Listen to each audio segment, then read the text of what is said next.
Well, hello there, watching the press preview, a first look at what is on the front pages. In the next half hour then, we'll see what's making the headlines with the Evening Standard columnist, Ayesha Hazarika, and the Sun's political editor, Tom Newton-Dunn. Welcome. Good evening. Hello. I was going to say welcome back after meeting the President and everything. Anyway, more on that to come, no doubt. To the front pages. The Financial Times describes Theresa May as maintaining a frail grip on the Brexit process after the narrow defeat in the Commons of a proposal to keep the UK in the customs union in the event of a no-deal Brexit. The Eye also leading with the Brexit vote, but declares that the Prime Minister has survived. That story in the Times too, which reports that Mrs May threatened Conservative rebels with a general election this summer if they defeated her plans on customs after Brexit.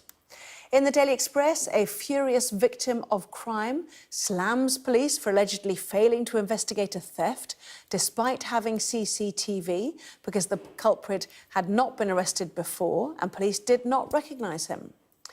The Metro reporting on a court case involving former Olympic show jumper Lizzie Perbrick, who allegedly sprayed pig's blood in her lover's flat. To the Sun now, and a transgender prisoner has been accused of allegedly sexually assaulting 4 prisoners after being sent to a women's prison. And the Daily Star has a story about a freak wave which hit a beachfront in Mallorca, affecting British holidaymakers. Fair to say it's a bit of a mixed bag, I think, probably after that. Ayesha Hazarika, Tom Newton-Dunn are here. To Brexit in the Commons and the reaction tonight in the papers we go. FT, May restores frail grip on Brexit. Elsewhere, she survives. Yeah. Is she out of deep water? Very far from it. But she lives on to fight another day. And that's what it is these days with the government. It's day by day, it's week by week, it's just get through to nightfall and let's do all this all over again tomorrow. And I think there will be more tests for the Prime Minister tomorrow, not least because there's a certain gentleman called Boris Johnson planning to make his resignation speech tomorrow afternoon, which is going to be messy. But the Prime Minister did win a vote tonight, and I think we just have to, before we get into the quite fantastic shenanigans we experienced as I thought you were going to say minutiae, which I was going to quit. No, well, far from it. I know how much you like Brexit minutiae, Anna. So I was going to say... No, nobody listens to experts anymore, it's fine. There was a huge amount of skullduggery, ins and outs, and threats and counter-threats and tricks going on. We can talk about that. But in terms of the magnitude of what this vote means to Theresa May, it wasn't just a vote on Brexit, it was one of the votes, one of the major showdowns that she's been putting off for months and months and months, which was facing down the Remainer wing of her party, who very much want Britain to stay in a customs union. And staying in a customs union is not the PM's plan. If the Remainers and Parliament had its way and the government was forced to stay in a customs union, vast amounts of her negotiating strategy, her entire vision for Britain post-Brexit would be in the bin because she couldn't do her trade deals, etc., etc. So this is why she's been putting off this vote, because she knew it'd be incredibly close. Also, and this is probably the most important thing, the EU was simply not prepared to carry on any meaningful negotiation with her until she could come back to them and show them that she could carry the will of the House of Commons. Otherwise, they just might as well wait for the votes and then talk to Parliament when they eventually defeat Theresa May. So this, of course, was forced on her. This wasn't a vote of her choice. It came with very late notice, with extreme drama. But somehow, and believe me, it surprised pretty much everyone at number 10 as well that they won, she has won it. And that means absolutely everything to her, not least because she would be under massive pressure tomorrow to leave her job as Prime Minister if she'd lost it. I'm presuming Vince Cable turned up this time, for example, but she only won it by 6, 4 of them Labour. Oh, well, I mean, people are absolutely raging in the Labour Party about this. I mean, I have to say, just taking a step back, it does feel like we are in the midst of a proper political and constitutional crisis with this. You know, to get through by such a small amount. 4 Labour MPs aided and abetted the Prime Minister. They saved her skin. And another very interesting bit of skullduggery that Tom referred to. So there's a system known as pairing when there are big votes. So if somebody is sick or if somebody is off, you pair up with somebody on the other side so that both you neuter votes. them effectively. Exactly. Yeah. And Jo Swinson, who's the deputy leader of the Lib Dems, she has just had a baby. And she was meant to be paired with Brandon Lewis, Who is only the Except- Tory party chairman Tory and a party. figure of some respect, you would imagine. And it turns out that he was not meant to vote and he cracked on and voted.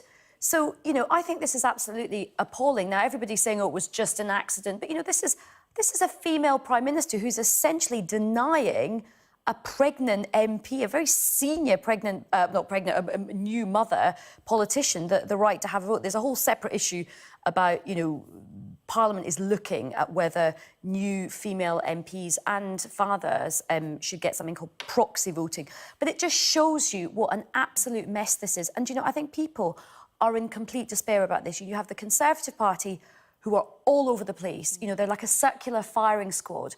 And as Tom said, the Remainers try to put pressure on the Prime Minister with the Customs Union, and she sort of held them back. Well, they may not have bothered if they hadn't capitulated yesterday on 4 key areas. Well, the different she bill that they gave voted in on, that to they were the- absolutely Well, furious. She gave they in to the weren't going to Brexiteers. bother. One of them told me that under no uncertainty last night, that it was the ERG climb down, Which you know, is the the hard European Brexiteers' Research Group, victory yeah. on another matter of minute size, which I won't be getting into at this present moment, that forced the Remainers into doing their thing. Brandon Lewis has just tweeted, Yeah. so we should, in fairness, probably give you his reaction. Jo Swinson went on to Twitter to say how outraged she was that he'd just pulled this trick, and this was a bad trick. This is breaking terrible. breaking a pair is in MP's just not parlance, done, is it? it's worse than theft, it's worse than adultery, it's about as low as you can get, honour amongst thieves and all that, and he broke it. Anyway, Jo Swinson went to Twitter to get very excited about it. He's just tweeted to say, I'm sorry, Jo, I think it was an honest mistake it's terrible. made by the whips in fast-moving circumstances. I know how important the pair is to everyone, especially new parents, and I apologise. OK. It's Believe him outrageous. or don't believe him. Well, I New don't believe parent I... MPs don't do proxy voting. Can you imagine having a 2-week-old baby and having to read the minutiae of what you're voting on, which is the Brexit But they can stuff? send Yeah. somebody else to vote for them. That's Yeah, the but point. they should still read about it. Anyway, No, well, to the they Times will now, be, they will be. up the top of the Time, Brexit and chaos, confused, read our expert analysis. So that's what we all need to read. Anyway, meanwhile, there it is, the whip's working hard, back me or we hold an election. So clearly, you know, everyone had their backs to the wall on this one.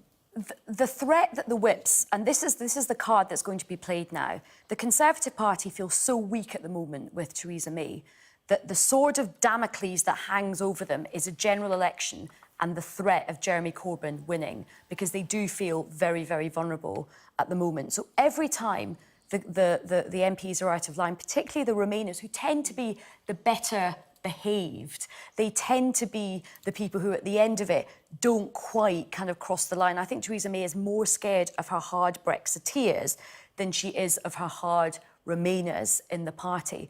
But what's very, very interesting is that the psychology now with the whole of the May doesn't have a political vision. They don't have an end game in terms of big, juicy policies. They don't even know where Brexit's really going to shake down. The only thing that they can say is, look, if you mess things up, we might have to have another general election. And they're basically saying we would lose that. That is how precarious our political situation is. But it's now. also an extremely powerful threat to Tory MPs. The thing they fear most is a Jeremy Corbyn hard-left government. And, you know, to be honest, whips, when their backs are against the walls, whether it's Labour governments or Tory governments, they make precisely these sorts of threats. There is a tremendous play called This House, which is no longer on, which is all about the Labour government in the end of the 1970s, which lost its majority, went down to a Lib-Lab pact and then a minority Labour government. And in those days, it was, you know, burly whips holding other MPs by their testicles up against the wall, forcing them through the lobby. I'm sorry for the T word at this time of night, but... You didn't need the hand gestures so much as well. Like, Tom, you've obviously done that before. Is that what you did with Trump? That's what the Donald told me. Is that how you got up in that He said, do a good interview, Tom, or I... I'll get you by the cojones. You know, this is what whips do when they're in trouble. And there's nothing really unusual what happened tonight. However, Ayesha's absolutely right in that the government are desperate on this. You know, it is an existential matter for the Prime Minister staying in number 10 tonight. There are other moves, apart from... There was no testicle grabbing, that has to be said, but apart from Brandon Lewis's pairing, there were extraordinary moves like threatening to hold a confidence vote in the government on the floor of the House of Commons tomorrow to overturn the Tory rebels' victory if they had one. Another thing we're going to do, and imagine this, they were going to pull the entire trade bill. So the Tories win, they get their amendment through, there is going to be a customs union as the backstop if Theresa May can't get the free goods area, which everyone thinks she's never going to get anyway. So the very next vote at 7 o'clock tonight was going to be on the whole bill itself. The government were going to pull it. They were going to take the entire bill off the floor of the House of Commons to come back, and it would have to be after recess probably, in September, which is truly sort of drastic measures. And the other thing that got lost in all of this was so scared was Theresa May of her own side. She was going to try and give everybody extra holiday time so that they could sort of sneak off early and try and kind of expedite all of this business. This is an absolute shambles. And the crazy thing about this, for everybody watching at home, for people who are just watching what's happening at Westminster just now, it's chaos. It is absolute chaos. No other government business is being done. So you've got, crisis in the health service, you've got big issues on housing, infrastructure, the trains. We've all had a nightmare with the trains recently. Nothing else is being focused on because everything is stuck now. She is weak. Everyone can hold her to ransom on everything and nothing is getting done. So the Daily Telegraph focuses on the 4 Labour MPs, who I know you're cross about, saving Theresa May's premiership in that crunch vote. You have to say that Brexit, though, is the poison chalice of all poison chalices. And one wonders if Labour were in power steering us through this, whether there would be equally difficult questions and divisions in a single party. Mm-hmm. Well, it is a poison chalice. I mean, the closer we get to trying to get the meat on the bones on Brexit, the more you see that it is actually impossible. I think it's impossible to deliver a Brexit that everybody is happy with. You can't do a halfway house on Brexit. It's very, very difficult. And actually, I think we're going to get a harder Brexit now, particularly because of these ERG amendments. But Labour are split 3 different ways on Brexit. I do. So I just want to say one last thing. Is it about Labour? No. Well, yes, it is. I think there is an impasse. I think there's an impasse. And I'm not a fan of this idea, but I think you might have to take it to another referendum or some sort of people's vote because politics is stuck in Westminster. We must leave time to hear all about Mr Trump and what it was like and everything. But in the meantime, polls show Chequers agreement has bruised the Tories. This is John Curtis, who...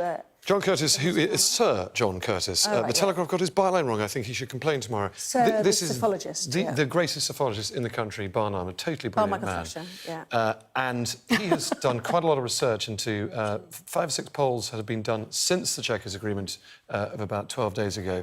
And he's come up with a concerted opinion that Brexit, or the Chequers agreement, really is damaging the Tories now.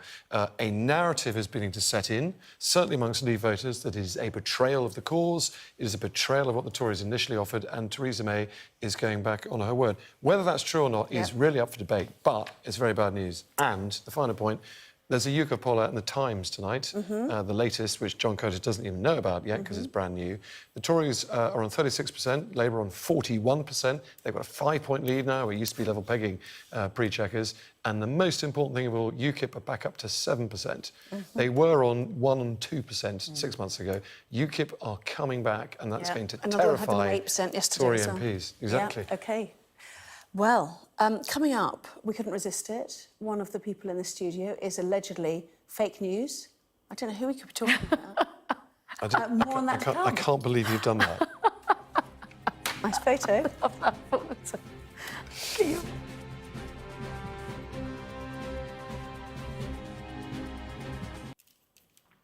Well, welcome back. You're watching the press preview. With me now, Ayesha Hazarika and Tom Newton-Dunn. We will dwell briefly even on the papers before we hear what it was like to meet Mr Trump last week and the fake news accusations that you suffered. But the Times inside pages, the volte-face from Mr Trump tonight. I fully back my security services and I misspoke. And this is a 100% volte-face. This is not just a little bit of nuancing on the edges. Yesterday, he went to Russia and said to President Putin, do you know what? You're right. My entire intelligence agencies and security networks are wrong. I didn't think you hacked anything. You didn't try and meddle in my presidential election, and you're a pretty good guy. This is after umpteen different reports, live arrests going on, warrants out for spies arrests in Russia who were doing all this, hacking Hillary Clinton's email databases, trying to interfere with a massive Democratic vote. This caused untold fury in Washington, D.C., not just amongst President Trump's many critics, but amongst his deep allies. A former CIA director calling him treacherous, and it was probably the worst boob of his presidency, although he did this himself and it was intentional. So we have heard something today from President Trump we have never heard before, which is total contrition. Of course, he hasn't said sorry, because that's just a bit too much. What he said was, and I'll just read this out because it's brilliant, He said, I might have misspoke yesterday. I said the word would instead of wouldn't. The sentence should have been, I don't see any reason why it wouldn't be Russia who meddled in the election, which is sort of double negative. So you can put that in, and that probably clarifies things. Oh, it's Tremendous. absolutely, it is mind-blowing, isn't it? Absolutely, because he even stresses the word would when you hear the original press conference. But, you know, it's interesting. I mean, Obama tonight has said, you know, you've got to beware these strong men who cannot stop lying. And I think we know that the President of the United States, it's now OK to just lie.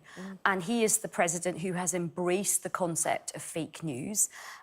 He can say what he like. You know, he can accuse you of fake news when you have on the record what he says. His initial press advisor, Kellyanne Conway, was the person who captured the phrase alternative facts. That was the new thing. But there's a serious message here, because the word treacherous was used, and I think for a lot of people in the United States, Republicans who want to support Trump, there comes a point with the history of the Cold War in the United States and Russia, and the idea that you back Russia over your own intelligence services. That is a line that you do not cross. Let's ask Tom. We're running out of time. The man who got accused of fake news last week was you. Nice plastic bag, by the way. Yeah, it's sweet. Can I just briefly explain this? You get one chance of a selfie with the President of the United States, and you do that. And I agree, it's a shocker. We had 10 seconds to do a quick picture for our photographer was ushered out of the room. I didn't have time to put down my placky bag and my dictaphone and everything else. Yeah. But did he know what he was doing when everything you did was on the record, you know, recorded, and yet there he is in a press conference with Theresa May, accuses you of fake news? Yeah, and it was brilliant. It's called diversionary tactics, a smokescreen, chaff, and it's very clever, and he knows exactly what he's doing. So my impression of President Trump is a man who shoots from the hip without any notes. He kind of makes it up as he goes along, and this is what he's done his entire life. This is how he's built a brand for himself, how he's built a business, how he's built a TV celebrity empire. You know, he is a master at self-promotion and controlling his own image. He may not be up to much politics, or certainly not much diplomacy, but he can, boy, can he do image. So when it comes to him insulting Theresa May, as he did in his interview with us, and then having to do a press conference with her at Chequers in the rather uncomfortable heat of the summer sunshine, what is the first thing he does? Well, pretty much the first thing is say, well, yeah, this guy from The Sun, he did this interview with me, yeah, it was OK, but he didn't put in all the nice things that I said about Theresa May. We've got to work for that. It's fake news. And we're all sitting there thinking, hang on a minute, we heard the recording. I did the recording. I heard you say it, Mr. President. And for minutes, we're now thinking, hang on, is it fake news? Is it not fake news? And he's basically saying, look over there, when we're all right here. And it was the most wonderful, and by the end of the press conference, you know, he climbed down and he'd said he'd made a mistake and it was all OK. But by that time, he'd got away with it. Yeah, just quickly. Well, it might be brilliant, but it's disturbing for the rest of us because, you know, he's the most important man on the planet. And, you know, if he just makes the stuff up on the spot, that's not great. And I think a lot of people think he has been Putin's useful idiot. You know, he's thrown division into NATO. Yeah. He's kind of pulling at the threads of the EU. And the only person that gains from this is President Putin. We'll have to talk more at 11:30 when we see you next. Thank you both very much indeed. Our top stories are next.